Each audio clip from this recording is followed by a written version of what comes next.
कितना कठिन है, कितना महत्वपूर्ण है, कितना महत्व को रखने वाला है, कैसा है। सुनो क्या कह रहे हैं, बोले सत्यम परम धीमहि, हम परम सत्य का ध्यान करते। एक बात बताओ, मैं आपके घर में भागवत को कर रहा हूँ और भागवत कृष्ण कन्हैया को समर्पित है, फिर भी भागवत का पहला श्लोक कह रहा है सत्यम परम धी, किसी का नाम नहीं लिया हो, रामम परम धीमहि नहीं कहा, कृष्णम परम धीमहि नहीं कहा, बोले हम परम सत्य का ध्यान करते हैं। ये धीमहि सुनते ही गायत्री मंत्र की याद आ जाती है। गायत्री मंत्र में क्या कहा, भर्गो देवस्य धीमहि धियो यो न प्रचोदयात्। यह धीमहि जो शब्द है ना, यह वैदिक है, क्योंकि व्याकरण में ध्यायन बनता है, तो यह वैदिक होने से तो धीमहि शब्द का यहाँ पर प्रयोग किया गया। तो यहाँ किसी विशेष का नाम न लेकर के यह कह दिया गया, यह भागवत सभी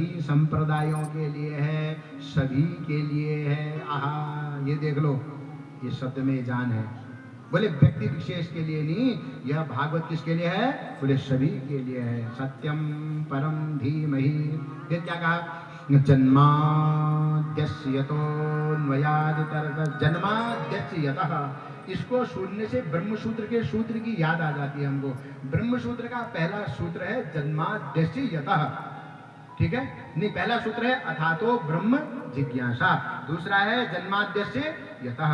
हाँ, तो पहला सूत्र क्यों नहीं आया, व्यास जी ने यहाँ पहला सूत्र क्यों नहीं लिखा, क्योंकि ब्रह्म जिज्ञासा के लिए अधिकारी की आवश्यकता होती है, इसलिए यहाँ ब्रह्म सूत्र के दूसरे सूत्र से व्यास जी ने भागवत लिखना शुरू करा। मानो इस भागवत के सभी अधिकारी हैं।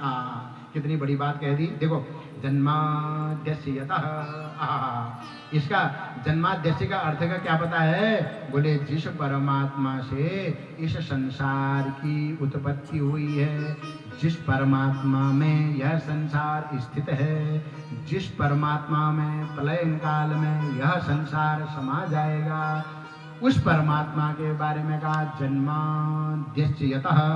बोले वो परमात्मा है कहाँ, इस परमात्मा से यह सृष्टि तो हो गई, वह परमात्मा है कहाँ, बोले अन्वयात।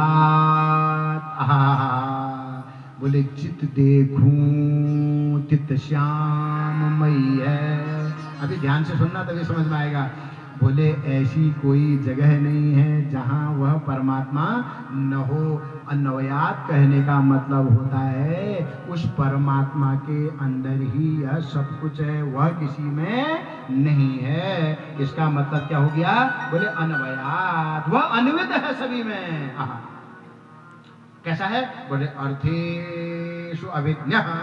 अभी वेदांत के शब्द हैं, अर्थेषु अभिज्ञः माने वह चैतन्य स्वरूप है, उसको प्रकाशित होने के लिए किसी की आवश्यकता नहीं है। जैसे सूर्य और चंद्रमा को प्रकाशित होने के लिए भी किसकी आवश्यकता है, बोले परमात्मा की आवश्यकता है। न तत्र सूर्यो भाति न चंद्र तारकम, नेमा विद्युतो भान्ति कुतोऽयम् अग्निः, त्वमेव भान्तम् अनुभाति सर्वम् तस्य भाषा सर्वमिदं।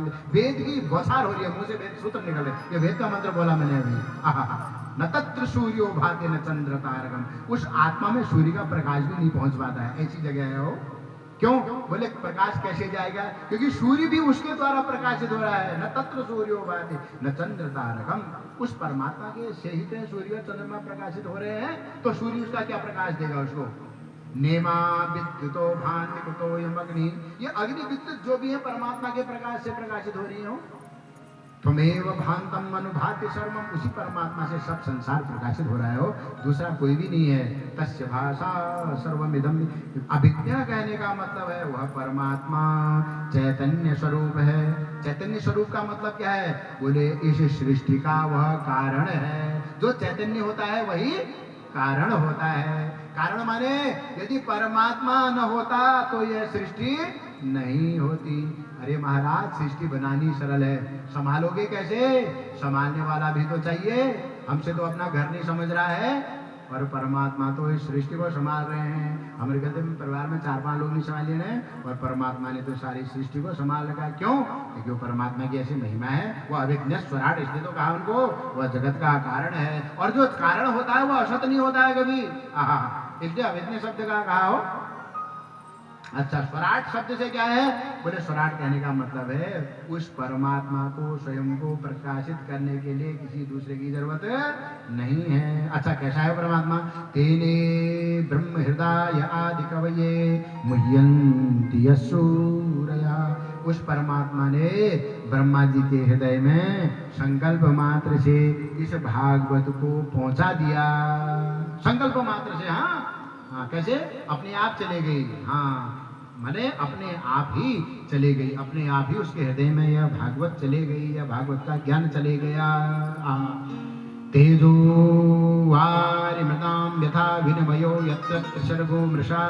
उस परमात्मा में सृष्टि कैसी है? जैसे रेगिस्तान में रेत में पानी दिखता है, पर जब हिरण वहां जाता है तो उसको पानी की जगह क्या दिखता है? बोले रेत दिखता है, वो मृग ही दिखती है। वहां जल की जगह जल की उसको भ्रांति होती है, वास्तव में वहां जलवल कुछ नहीं है। इसलिए महाभारत में जो मायावी महल बनाया था, वो जो दुर्योधन था, जहाँ उसको कांच था वहाँ पानी दिख गया, और जहाँ पानी था वहाँ कांच दिख गया, इसलिए दुर्योधन वो पानी में डूब गया। तभी तो महाभारत हुआ, जब द्रौपदी ने कहा अंधे के अंधे होते हैं। हाँ, ये देखो, इसलिए मुह्यन्ति यस्सूरयः, इस भागवत के अर्थ को करने में बड़े बड़े विद्वान महर्षि भी मोहित हो जाते हैं। धामना स्वेन सदा निरस्त कुहकम, यह परमात्मा अपने स्वरूप में ऐसा स्थित है। निरस्त कुहकम, कुहक माने माया कहा। उन्होंने कहा माया माया कथम तात। अरे उन्होंने कहा माया माया क्या कह रहे हो? छाया छाया न विद्यते। अरे माया माया कुछ नहीं है, छाया छाया कुछ नहीं है। माया माया कथम तात, छाया छाया न विद्यते। बोले छाया भी नहीं है, माया की क्या बात कर रहे हो? परमात्मा ही परमात्मा है। अरे एक संत ने पूछा, महाराज कैसा अनुभव कर रहे हो? संत ने कहा बच्चा ठसा ठस हो रखा है। माने क्या?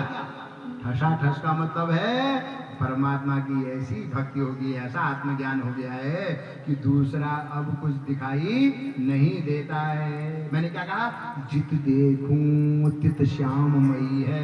ये समझो ना इस बात को, महात्मा को दृष्टा, ये महात्मा लोग ऐसे ही बोलते हैं।